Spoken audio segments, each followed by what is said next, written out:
어젯밤에도 새벽 3시에 눈이 떠지셨나요? 화장실 다녀오고 나니까 잠이 싹 달아나서 1시간 넘게 뒤척이셨죠. 저도 똑같았습니다. 그래서 별걸 다 해봤습니다. 자기 전에 소금물 1잔 마셔보라길래 그것도 해봤고요. 수면 음악 틀어놓고 자봤고 베개도 바꿔봤습니다. 심지어 약까지 먹어봤습니다. 처음엔 좀 나은 것 같다가도 며칠 지나면 또 제자리였습니다. 그때 주변 분들이 다들 그러셨습니다. 나이 들면 다 그래. 잠이 줄어드는 게 당연해. 그냥 받아들여. 근데 말이죠. 정말 그럴까요? 80대 넘으신 분들 중에도 아침까지 푹 주무시는 분들 많으십니다. 70대인데 매일 새벽에 깨는 분도 계시고요. 그럼 뭐가 다른 걸까요? 25년간 수면을 연구하면서 알게 된 건 이겁니다. 문제는 밤이 아니라 낮에 있었습니다. 여러분이 아침에 뭘 하시는지, 저녁에 물을 언제 드시는지, 이런 작은 것들이 밤 수면을 완전히 바꿔놓더라고요. 오늘 그 이야기를 들려드리겠습니다. 저는 25년간 수면 장애를 연구해온 김태준 박사입니다. 그동안 수천 명의 시니어분들을 만나면서 한 가지 공통점을 발견했습니다. 밤에 자주 깨시는 분들 대부분이 잠 자체에 문제가 있다고 생각하셨지만 실제로는 낮 동안의 생활 습관이 원인인 경우가 훨씬 많았습니다. 아침에 햇빛을 충분히 보지 못하거나 저녁 시간대 활동 패턴이 몸의 리듬과 맞지 않거나 수분 섭취 타이밍이 잘못된 경우들이었습니다. 많은 분들이 수면제나 약에 의존하기 전에 이런 작은 습관만 바꿔도 수면의 질이 완전히 달라질 수 있다는 걸 모르고 계십니다. 이미 수백 명의 60대 이상 분들이 제가 알려드린 방법으로 새벽 각성 횟수를 절반 이하로 줄이셨습니다. 약 없이도 단지 3분짜리 아침 루틴 하나만 추가해도 말이죠. 오늘 이 영상에서는 여러분이 밤에 자주 깨는 진짜 이유와 그 해결법을 모두 공개하겠습니다. 이 정보가 더 많은 분들께 전해질 수 있도록 구독과 좋아요로 함께 해주세요. 주변에 비슷한 고민을 하시는 분들께 카톡으로 공유해 주시면 더욱 감사하겠습니다. 여러분은 밤에 몇 번이나 깨시나요? 댓글로 알려주세요. 몇 달 전에 제 연구실을 찾아오신 72세 이영수님 이야기를 들려드리고 싶습니다. 이영수님은 매일 밤 새벽 2시에서 3시 사이에 꼭 한 번, 그리고 새벽 5시쯤 또 한 번 깨셨습니다. 잠들기는 어렵지 않은데 한 번 깨고 나면 1시간 넘게 뒤척이다가 겨우 다시 잠드는 게 일상이었죠. 그러다 보니 아침에 일어나도 전혀 개운하지 않고 낮에는 계속 피곤하고 머리가 무거웠습니다. 더 힘든 건 밤이 두렵다는 거였습니다. 저녁만 되면 오늘 밤에도 또 깰 거라는 불안감이 먼저 찾아왔습니다. 그 불안감 때문에 잠자리에 드는 시간이 점점 늦어졌고 악순환이 반복됐습니다. 이영수님은 저한테 이렇게 말씀하셨습니다. 선생님, 이제 나이가 들어서 그런가 봐요. 예전처럼 푹 잘 수 있는 날은 다시 안 오는 것 같아요. 약을 먹어야 하나 고민도 되고요. 하지만 자세히 여쭤보니 원인이 하나둘 보이기 시작했습니다.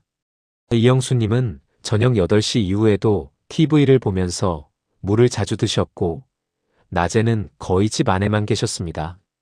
햇빛을 보는 시간은 하루에 10분도 안 됐죠. 그리고 밤에 깨면 꼭 시계를 보는 습관이 있으셨습니다. 시계를 보면서 이제 겨우 2시간밖에 안 잤네 하고 생각하면 더 잠이 달아났습니다. 심지어 낮에도 밤에 깬 시간을 계산하면서 스트레스를 받으셨습니다. 저는 이영수님께 약 이야기는 잠시 미뤄두고 딱 3가지만 바꿔보시라고 제안했습니다. 아침에 10분이라도 밖에 나가서 햇빛을 보는 것, 저녁 7시 이후로는 물을 반컵 이하로만 마시는 것, 그리고 밤에 깨더라도 절대 시계를 보지 않는 것. 이 3가지였습니다. 처음에 이영수님은 반신반의하셨습니다. 이렇게 간단한 걸로 될까요? 하지만 저는 확신했습니다. 이영수님의 몸은 아프지 않았으니까요. 단지 리듬이 어긋났을 뿐이었습니다. 처음 일주일은 큰 변화가 없었습니다. 오히려 이영수님은 더 불안해하셨습니다. 역시 안 되는 것 같아요. 하지만 저는 계속 격려했습니다. 몸이 새로운 리듬을 받아들이는 데는 시간이 필요하다고 말씀드렸습니다. 2주째 들어서면서 이영수님은 변화를 느끼기 시작했습니다. 새벽에 깨는 횟수가 하루 한 번으로 줄어들었고, 깨더라도 다시 잠드는 시간이 30분 정도로 짧아졌습니다. 3주째부터는 아예 아침까지 깨지 않는 날도 생기기 시작했습니다. 그러자 낮 동안의 피로감도 확 줄었습니다.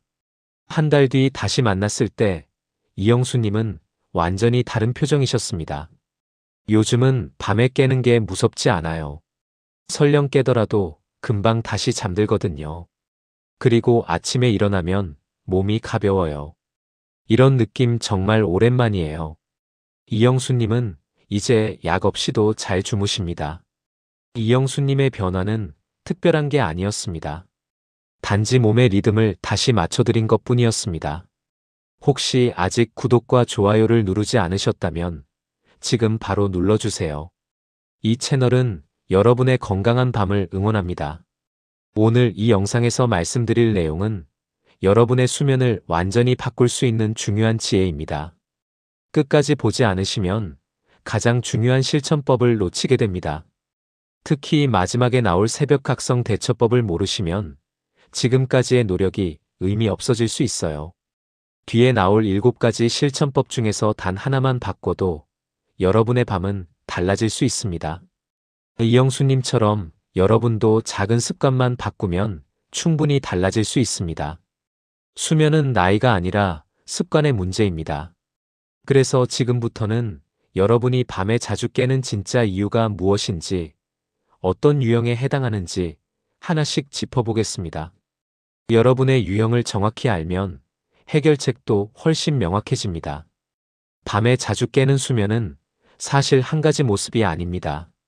사람마다 깨는 시간도 다르고 깨는 이유도 제각각입니다.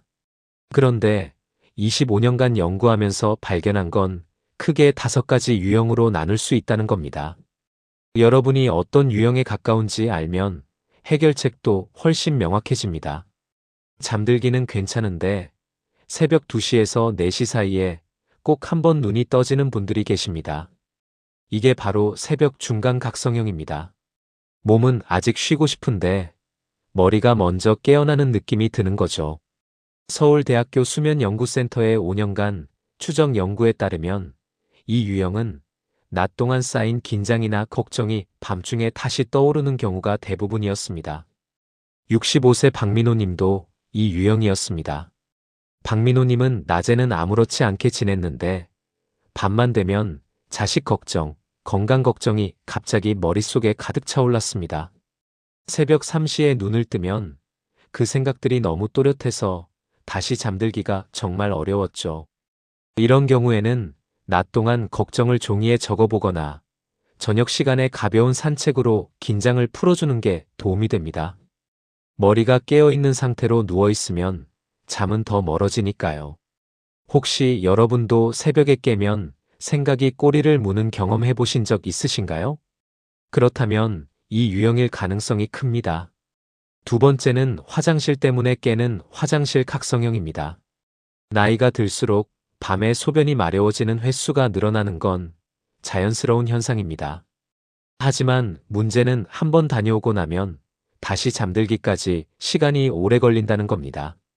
일본 도쿄대학 노인의학과 연구팀의 10년간 조사 결과를 보면 밤에 화장실을 2번 이상 가는 시니어 중 70%가 저녁 이후 수분 섭취를 조절하지 않았습니다.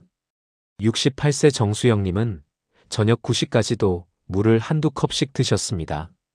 그러다 보니 새벽 1시, 새벽 4시 2번씩 화장실을 가게 됐고 한 번 깨면 30분 이상 뒤척였습니다. 저는 정수영님께 저녁 7시 이후로는 물을 반 컵 이하로만 마시고 대신 낮 동안 충분히 수분을 섭취하시라고 권했습니다. 2주 만에 밤에 깨는 횟수가 한 번으로 줄었고 한 달 뒤에는 아예 아침까지 깨지 않는 날도 생겼습니다. 화장실 때문에 깨신다면 수분 섭취 타이밍을 점검해 보세요. 세 번째는 몸이 불편해서 깨는 신체 불편 각성형입니다. 다리나 허리가 뻐근하거나 자세가 불편해서 무의식 중에 몸을 뒤척이다 눈이 떠지는 겁니다. 이때는 깊은 잠에 오래 머무르지 못하고 얕은 잠만 반복됩니다. 한국노인과학연구원의 연구에서 밤에 자주 깨는 70대 시니어 중 절반 이상이 낮 동안 거의 움직이지 않았다는 결과가 나왔습니다. 오래 앉아 있으면 다리와 허리 근육이 굳어지고 그게 밤의 불편함으로 이어집니다. 73세 김영자님은 낮에 거의 소파에 앉아서만 지내셨습니다. 그러다 보니 밤에 누우면 허리가 욱신거리고 다리가 저려서 자꾸 자세를 바꾸게 됐습니다. 저는 김영자님께 하루 2번 10분씩만 집 안을 천천히 걷거나 간단한 스트레칭을 해보시라고 제안했습니다. 한 달 뒤 김영자님은 밤에 뒤척이는 횟수가 확 줄었다고 하셨습니다. 몸이 불편해서 깨신다면 낮 동안의 움직임을 늘려보세요. 네 번째는 얕은 잠만 반복되는 얕은 수면 반복형입니다. 잠은 자는데 깊이 잠든 느낌이 전혀 없고 조그만 소리에도 금방 깨는 분들이 이 유형입니다. 미국 국립수면재단 연구에 따르면 60대 이상 시니어 중 40%가 깊은 수면 단계에 충분히 들어가지 못한다고 합니다. 이건 낮과 밤의 경계가 흐려진 생활과 관련이 깊습니다. 낮에 햇빛을 충분히 보지 못하면 몸은 지금이 낮인지 밤인지 헷갈립니다. 그러면 밤이 되어도 깊이 쉬어야 할 신호가 약해지는 겁니다. 70세 이경희님은 거의 집 안에서만 지내셨습니다. 햇빛을 보는 시간이 하루 5분도 안 됐죠. 그러다 보니 밤에 잠들어도 계속 얕은 잠만 자게 됐습니다. 저는 이경희님께 아침 9시에서 11시 사이에 15분이라도 밖에 나가 햇빛을 보시라고 권했습니다. 3주 뒤 이경희님은 잠의 깊이가 완전히 달라졌다고 말씀하셨습니다. 얕은 잠만 반복된다면 낮 동안 햇빛을 충분히 보세요. 5번째는 너무 이른 시간에 깨는 조기 기상형입니다. 새벽 4시나 5시에 눈이 떠지고 그 뒤로는 다시 잠들지 못하는 분들입니다. 영국 옥스퍼드 대학 수면연구소의 장기 연구 결과를 보면 이 유형은 생체 시계가 앞으로 당겨진 경우가 많았습니다. 너무 일찍 잠들거나 저녁 시간대 활동이 거의 없는 생활이 원인이었습니다. 69세 한철수님은 저녁 8시면 잠자리에 드셨습니다. 그러다 보니 새벽 4시에 눈이 떠지는 게 당연했죠. 저는 한철수님께 잠자리에 드는 시간을 30분씩 천천히 늦춰보시라고 제안했습니다. 그리고 저녁에 가벼운 활동을 하나 추가하셨습니다. 2달 뒤 한철수님은 새벽 6시까지 주무실 수 있게 됐습니다. 너무 일찍 깨신다면 잠자리 시간을 조금씩 조정해 보세요. 지금까지 5가지 유형을 말씀드렸습니다. 여러분은 어떤 유형에 가까우신가요? 유형을 알면 해결 방법도 훨씬 명확해집니다. 이제 유형을 아셨으니 구체적인 실천 방법을 알려드리겠습니다. 수면은 밤에만 만들어지는 게 아니라 하루 전체의 생활이 모여 만들어집니다. 그래서 낮부터 차근차근 바꿔나가야 합니다. 가장 먼저 시작할 건 아침 햇빛 루틴입니다. 아침에 일어나면 10분에서 15분 정도 밖에 나가 햇빛을 보세요. 창문을 통한 햇빛이 아니라 직접 밖에서 받는 햇빛이어야 합니다. 유리창은 수면에 필요한 파장을 차단하기 때문입니다. 하버드 대학 의과대학 연구팀에 따르면 아침 햇빛은 몸의 생체 시계를 재설정하는 가장 강력한 신호입니다. 단 15분의 햇빛만으로도 밤에 깊은 잠을 자는데 필요한 호르몬이 제대로 분비됩니다. 특히 새벽에 자주 깨시는 분들일수록 아침 햇빛이 중요합니다. 산책을 하시든 그냥 밖에 서 계시든 상관없습니다. 햇빛을 온몸으로 받으시면 됩니다. 날씨가 흐려도 괜찮습니다. 구름 사이로도 충분한 빛이 들어옵니다. 단, 선글라스는 벗으세요. 눈으로 들어오는 빛이 생체 시계에 가장 큰 영향을 줍니다. 이걸 매일 같은 시간에 하시면 2주 안에 변화를 느끼실 겁니다. 2번째는 저녁 시간대를 어떻게 보내느냐입니다. 저녁 7시 이후부터는 몸을 쉬는 모드로 천천히 전환해야 합니다. TV나 휴대전화 화면은 뇌를 깨어있게 만듭니다. 특히 밝은 화면은 잠을 유도하는 호르몬 분비를 방해합니다. 캘리포니아 대학 신경과학과 연구에서 저녁 9시 이후 화면을 보는 시간이 1시간 이상인 시니어는 밤에 깨는 횟수가 2배 이상 많았습니다. 저녁 8시 이후로는 화면 밝기를 최대한 낮추거나 가능하면 아예 보지 않는 게 좋습니다. 대신 가벼운 책을 읽거나 조용한 음악을 듣거나 가족과 대화를 나누는 시간을 가져보세요. 특히 추리소설이나 자극적인 내용은 피하시고 편안한 내용의 책을 선택하세요. 이런 작은 변화가 몸에 지금은 쉴 시간이라는 신호를 보냅니다. 저녁 식사도 중요합니다. 너무 늦게 드시거나 과식하시면 소화 때문에 잠이 얕아집니다. 가능하면 저녁 6시 반에서 7시 사이에 식사를 마치시고 가볍게 드세요. 세 번째는 수분 섭취 타이밍입니다. 물을 충분히 마시는 건 중요하지만 타이밍도 중요합니다. 낮 동안에는 물을 충분히 드시되 저녁 7시 이후로는 한두 모금 정도만 드세요. 특히 잠들기 2시간 전부터는 물을 가능한 한 적게 마시는 게 좋습니다. 독일 민헨대학 노인의학과 연구팀의 조사에서 저녁 수분 섭취를 조절한 그룹은 밤에 화장실 가는 횟수가 60% 이상 줄었습니다. 처음에는 목이 마를 수 있지만 낮에 물을 충분히 드시면 저녁에는 갈증이 덜합니다. 아침 일어나서부터 오후 5시까지 하루 필요한 수분의 80%를 드시는 걸 목표로 하세요. 이것만 바꿔도 밤에 깨는 횟수가 확실히 줄어듭니다. 네 번째는 낮 동안 적절한 활동을 유지하는 겁니다. 하루 종일 앉아만 계시면 몸은 에너지를 소모할 기회가 없습니다. 그러면 밤이 되어도 몸이 충분히 피곤하지 않아서 잠이 얕아집니다. 스웨덴 카롤린스카 연구소의 15년 추적 연구에서 하루 30분 이상 걷는 시니어는 그렇지 않은 시니어보다 수면의 질이 50% 이상 높았습니다. 격렬한 운동이 아니어도 괜찮습니다. 집 안을 천천히 걷거나 가벼운 스트레칭만 해도 충분합니다. 중요한 건 매일 조금씩이라도 몸을 움직이는 겁니다. 특히 오후 3시에서 5시 사이에 가벼운 활동을 하면 밤 수면에 가장 도움이 됩니다. 단, 저녁 7시 이후에는 격한 운동을 피하세요. 몸이 너무 흥분하면 오히려 잠들기 어려워집니다. 다섯 번째는 잠자리 환경입니다. 방이 너무 밝거나 너무 덥거나 너무 시끄러우면 깊은 잠을 자기 어렵습니다. 미국 메이오 클리닉 수면센터 연구에 따르면 최적의 수면 온도는 18도에서 20도 사이입니다. 방을 약간 서늘하게 유지하고 커튼으로 빛을 완전히 차단하세요. 작은 소음도 신경 쓰인다면 귀마개를 사용하는 것도 방법입니다. 베개와 이불도 중요합니다. 목이 불편하거나 이불이 너무 무거우면 자는 동안 자꾸 자세를 바꾸게 됩니다. 베개 높이는 누웠을 때 목과 척추가 일직선이 되는 게 좋습니다.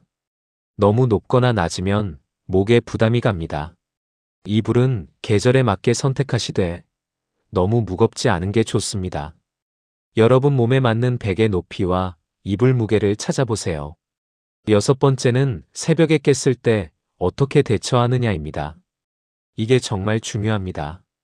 새벽에 눈이 떠졌을 때 절대 시계를 보지 마세요. 시계를 보는 순간 머리가 완전히 깨어나고 다시 잠들기가 훨씬 어려워집니다.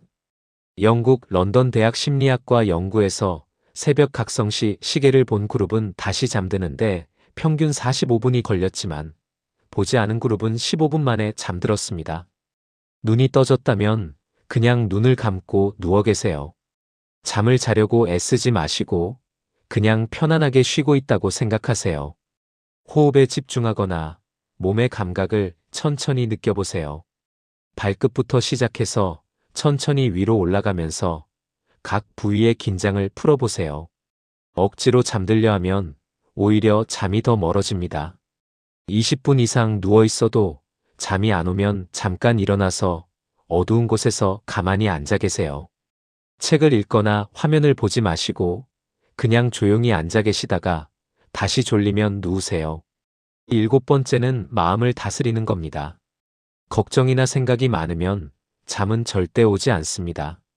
저녁 시간에 오늘 하루 감사했던 일 3가지를 떠올려 보세요. 작은 것도 괜찮습니다.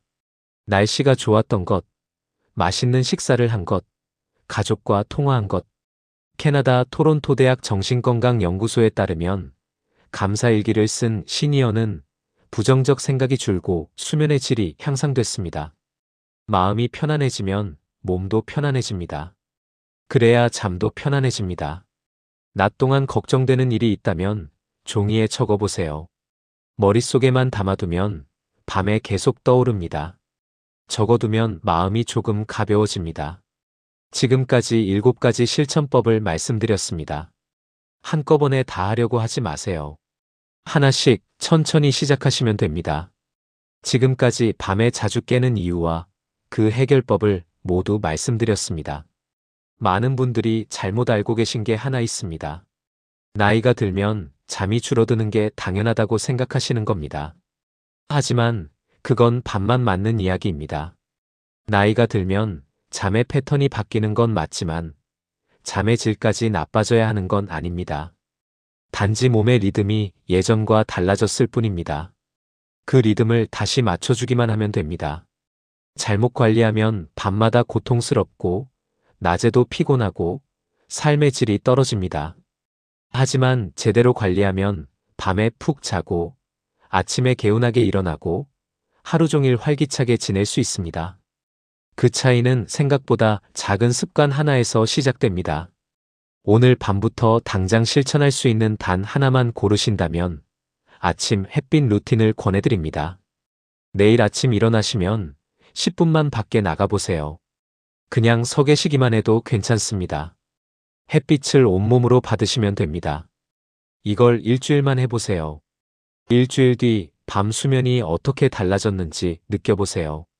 수면은 노력의 대상이 아니라 회복의 과정입니다. 조급해하지 않아도 됩니다. 작은 변화 하나가 여러분의 밤을 완전히 바꿀 수 있습니다. 밤이 달라지면 아침도 달라집니다. 아침이 달라지면 하루 전체가 달라집니다. 수면은 그 시작점에 놓여 있습니다. 오늘 이야기가 여러분의 밤을 조금이라도 편하게 만들어드렸다면 좋겠습니다. 잠을 잘 자는 것도 몸을 돌보는 중요한 방법입니다.